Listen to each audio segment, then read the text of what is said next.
السلام علیکم پاکستان، میں ملک ارسلان نوان نہایت اہم پیش رفت اور بہت بری خبروں کے ساتھ کہ اس ملک پاکستان کے جو حالات ہیں وہ جس نہج پر جس ڈگر پر چل رہے ہیں، اگر ایسا چلتا رہا تو یقیناً شاید بہت دیر ہو جائے، شاید اس ملک پاکستان میں عوام جس طرح مہنگائی کی صورتحال ہے اور جس طرح سے لوگوں کے روزگار متاثر ہو رہے ہیں، جس طرح سے بڑھتی ہوئی ڈالر کی قیمت اس وقت اس ملک پاکستان میں معاشی قتل ہو رہا ہے ہر ایک شخص کا، تو اس ملک پاکستان کو یقیناً ہم اس طرف دھکیل رہے ہیں جس طرف ہمیں نہیں دھکیلنا چاہیے۔ خیر، خبروں کا باقاعدہ آغاز کرتے ہوئے میں آپ سے ڈسکس کروں گا شیخ رشید صاحب کی گرفتاری، اوبیسلی آپ سبھی جانتے ہیں، اور شیخ رشید صاحب کی گرفتاری پر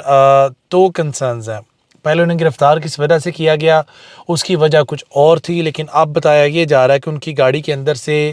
شراب کی بوتل برآمد کر لی گئی ہے۔ Very nice. اور اس سے کچھ دیر پہلے رانا ثناء اللہ صاحب کا ایک بیان ہے کہ شیخ رشید کی گرفتاری صرف قانون پر عمل ہوا ہے، پسلیاں تو نہیں ٹڑوائیں، اور وفاقی وزیر داخلہ رانا ثناء اللہ نے کہا کہ دیکھیں پسلیاں نہیں ٹڑوائیں،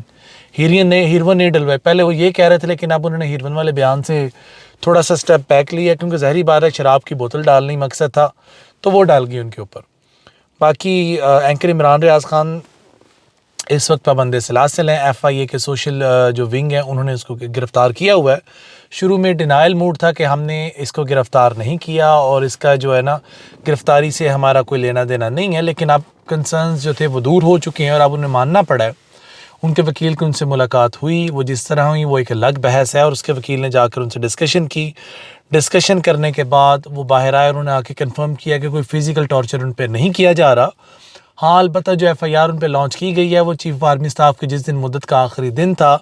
اس دن وہ ایف آئی آر ان پر لانچ کی گئی تھی، اور وہ ایف آئی آر تب سے دبائی گئی ہے، نہ کوئی نوٹس، نہ کوئی علم میں بات لائی گئی ہے، نہ کسی شامل تفتیش کیا گیا، آل آف دی سڈن جا کے اٹھا لیا گیا۔ وہ بھی اس وقت اٹھایا گیا جب انہوں نے ٹریول کرنا تھا اپنی نجی فیملی کے ساتھ، مطلب اپنے پرسنل میٹرز کے اندر انہوں نے کہ نکلنا تھا، اور اسی وجہ سے اس غرض سے وہ اپنی فیملی کے ساتھ دبئی جا رہے تھے، اور یقیناً وہ پہلی دفعہ نہیں جا رہے تھے، اس سے پہلے بھی وہ جا چکے ہیں اور بارہا جا چکے ہیں، اور نہ صرف وہ جا چکے ہیں، ان کے کچھ میڈیکل ٹرمز تھیں، کچھ گراؤنڈ سے، لیکن اینی ویز میں ان کا وکیل نہیں تو اس کے بارے میں مجھے مزید ڈسکشن نہیں کرنی۔ ہاں، جو طریقہ اپنایا جا رہا ہے مجھے آپ سے وہ ڈسکس کرنا ہے، وہ ڈسکس اس لیے کرنا ہے، آج اس سے پہلے ارشد شریف کا نمبر تھا، اب ان کا نمبر ہے، کل کو آپ کا، میرا یا کسی اور کا نمبر بھی ہو سکتا ہے، تو بولنا ہم سب پر واجب ہے۔ جب تک کوئی لیگل وے نہیں ہوگا، جب تک کوئی قانونی طور پر آپ بات نہیں کریں گے، تب تک یہ معاملات نہیں تھمیں گے، اور اگر یہ معاملات نہیں تھمتے تو یقیناً وہ دن بھی دور نہیں ہوگا جو لوگ آج بڑے سیف زونز میں بیٹھے ہوئے ہیں، لوگوں کے آنکھوں کے تارے ہیں، جیسا کہ مریم بی بی نے اپنے بیان میں کہہ دیا ہے۔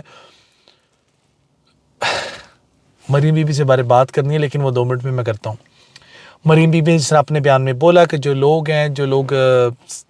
جو رائٹ سائڈ پہ کھڑے ہیں، میں میک شور کروں گی ان تک کوئی آگ نہ آئے، ان تک کوئی پکڑ دکڑ کا معاملہ نہ آئے، یعنی کہ یہ بات یقیناً ظاہر ہو رہی ہے کہ مریم بی بی 100% انوالو ہیں اس تمام پکڑ دکڑ آپریشن کے اندر۔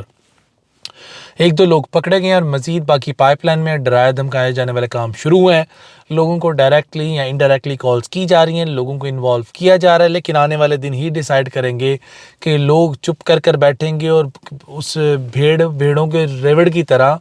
جب تک بھیڑیا آئے گا ایک ایک ریوڑ کو اٹھائے گا، اس کے اندر سے ایک ایک بھیڑ کو اٹھائے گا، کھائے گا، اور باقی تمام بھیڑیں یہ سوچ کر خوش رہیں گی کہ آج ان کی جان بچ گئی، یا تمام لوگ مل کر آواز اٹھائیں گے۔ اور اگر میں بات کروں آواز اٹھانے کی، تو اس وقت اس ملک پاکستان میں جو آوازیں اٹھائی جا رہی ہیں وہ یقیناً ان کا جو فرنٹ فٹ پہ آنا اور اس کی شدت اختیار کرنا یقیناً اس بات کا منہ بولتا ثبوت ہے کہ لوگ اب بچ کر، ڈاؤن ٹو ارتھ رہ کر، دبے چھپے لفظوں میں رہ کر کوئی بات نہیں کرنا چاہتے، وہ یقیناً فرنٹ فٹ پر آنا چاہتے ہیں اور کھل کر بات کرنا چاہتے ہیں، جو ان کے کنسرنز ہیں، جو پاکستان کے آئین بھی آپ کو اجازت دیتے ہیں، ان کو استعمال کرتے ہوئے، اس کو اپنے حق آزادی رائے کو استعمال کرتے ہوئے، کانسٹیٹیوشنل رائٹ کو استعمال کرتے ہوئے جو ان کے کنسرنز ہیں ان کو ڈسکس کرنا چاہتے ہیں۔ اس کی حالیہ مثال آپ دیکھ سکتے ہیں، جس طرح کے پی کے اندر کچھ ریلیاں نکالی گئی ہیں، میں اس حق میں تو نہیں ہوں، لیکن جو آپ کے سامنے میں ایک بینگ ریپرزینٹیٹیو جو میرے تک خبریں پہنچائی جا رہی ہیں، مجھ تک لائی جا رہی ہیں، جو مجھ کو فیڈ کی جا رہی ہیں، وہ پروجیکٹ کرنا میرے ذمہ ہے، اور وہ میں انشاءاللہ کرنے کی پوری کوشش کروں گا۔ باقی مریم نواز کہتی ہیں کہ شہباز شریف اور نواز شریف نے پاکستان کو سری لنکا بننے سے بچا لیا۔ کس طرح بچایا وہ ایک لمبی الگ بحث ہے، جس کے اندر میں اگر پڑھ جاؤں تو یہ بات ختم نہیں ہوگی۔ شیخ رشید صاحب ہے، وہ کہتے ہیں کہ کوئی ہلاکت دھماکہ ہوا تو ذمہ دار شہباز شریف، رانا ثناء اللہ، بلاول بھٹو ہوں گے اور ان پر مقدمہ چلایا جائے گا۔ یعنی وہ ڈٹرمنڈ ہے، کس طرح وہ کیا وجہ ہوگی وہ ایک الگ بحث ہے، لیکن وہ ڈٹرمنڈ ہے۔ کہتے ہیں مقدمہ جو بھی ہوگا، کوئی بھی دھماکہ ہوگا، کسی کی ہلاکت ہوگی، اس کے ذمہ داران یہ 3 لوگ ہوں گے، اور اگر یہ 3 لوگ اس کے ذمہ داران ہوں گے تو یقیناً آپ اس ملک پاکستان کو خانہ جنگی کی طرف دھکیل رہے ہیں۔ باقی فواد چودھری صاحب ہیں، ان کا ایک بڑا پیارا ایک بیان سامنے آیا ہے۔ انہوں نے بولا ہے کہ پی ڈی ایم کا جو بوجھ ہے گناہوں کا اگر اسٹیبلشمنٹ اپنے اوپر لے گی تو یقیناً ان سے ان کی کمر ٹوٹ جائے گی۔ یہ بہت بڑی بات ہے، میں کسی کے بیان کو اون نہیں کر سکتا، نہ میں اس کی تصدیق کر سکتا ہوں، نہ میں اس کی تائید کر سکتا ہوں، نہ میں اس کی تصدیق کر سکتا ہوں۔ ہاں، منوان میں نے آپ تک پہنچا دیا، یہ اب آپ پہ ہے آپ اس کو کس طرح لیتے ہیں، اور ان کے اس بیان کے ان کے مقاصد کیا تھے، ان کے کنسرنز کیا تھے، اس کی نشاندہی یقیناً وہی کر سکتے ہیں، میں اور آپ نہیں کر سکتے۔ باقی اسحاق ڈار صاحب کل تک جو اوورسیز پاکستانیوں کو کہتے تھے کہ اوورسیز پاکستانی گمراہ ہے، ان کو ووٹ کا حق نہیں دینا چاہیے۔ آج وہی اوورسیز پاکستانیوں سے آپ لوگ کیا کہہ رہے ہیں کہ اوورسیز پاکستانیوں سے گزارش ہے